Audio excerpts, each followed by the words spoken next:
Okay, let's talk about financial passports, those sorts of things that mark you with the people that you want to do business with at the banks or lenders. But before we talk about financial passports, I want to show you something really cool. And this is my first passport that was issued to me on the 21st of November 1997. And it's full of all those kind of old funny stamps that you used to get when you travelled.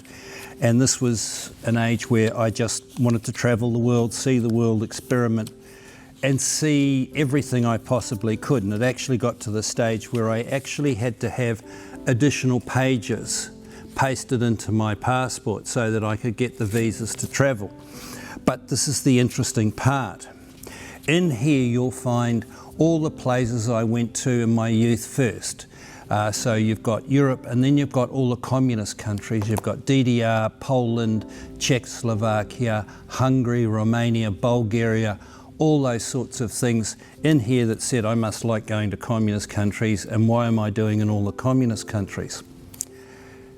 On my return trip down under, I decided that we'd take the long route through Central and South America, and at that time places like El Salvador, Guatemala, to a degree Honduras, but definitely Peru, definitely Bolivia and Paraguay had very right-wing governments. So I'm arriving at the border and I've got all sorts of issues because I've been to precisely where they don't want me to have been.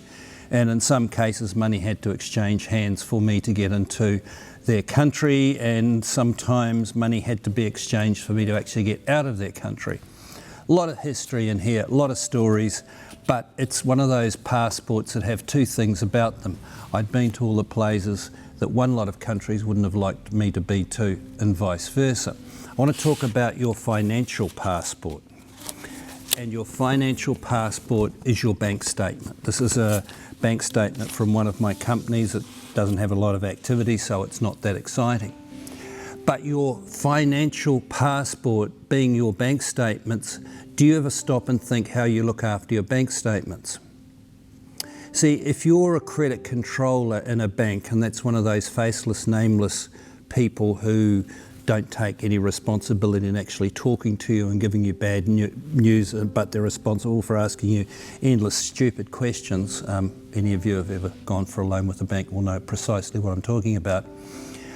They will look at your bank statements, your financial passport, and they'll be looking for certain things. So if it's a business bank account, what they're looking for is bankings, and you'll be paying some wages and that sort of thing. And they'd like to see it build up, and then you pay your bills at the end of the month and you pay off, maybe your car finance and other things, and then it builds up again and you pay it off.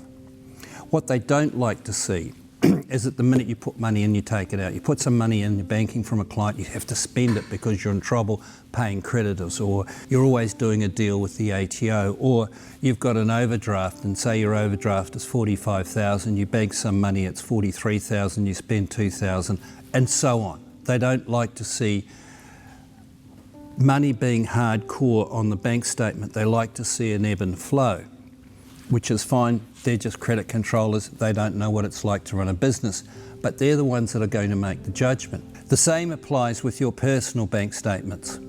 Have a look at them. Have you got gambling payments on there?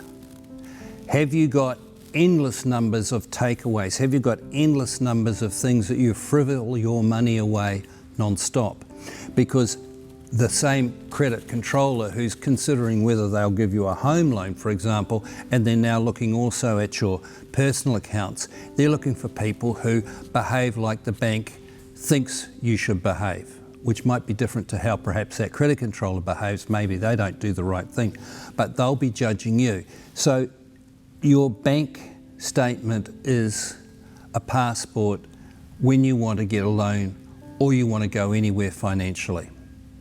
A lot of people say, hey, do you want to look at my profit and loss? I make a profit, look at my balance sheet, it's good.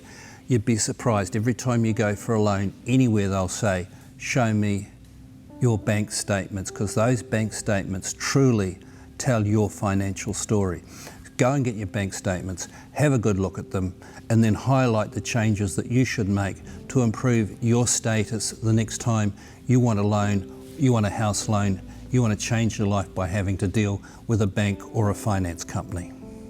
If you would like to work with Gavin and the team at Your Business Angels, contact us on 1300 982 559 or through our website www.yourbusinessangels.com.au.